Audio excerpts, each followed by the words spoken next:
Unang laro ng rookie ng San Miguel Beermen na si Kit Jimenez, nagtamo agad ng injury.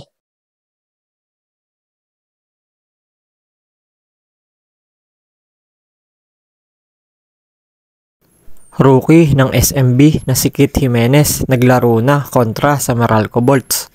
Ngunit sa hindi inaasang pangyayari ay nagtamo agad ito ng injury. Sa fourth quarter ng larong ito ay makikita natin na tinamaan ni Cliff Hodge ng siko sa muka si Kit Jimenez.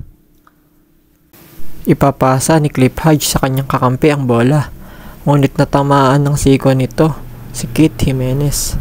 Agad namang lumapit si Cliff Hodge at humingi ng pasensya dahil sa nangyari. Agad naman nag-update at nag-post sa Facebook si Kit Jimenez. Dito ay nagpasalamat siya sa mga nag-alala, nangamusta at nagdasal para sa kanya.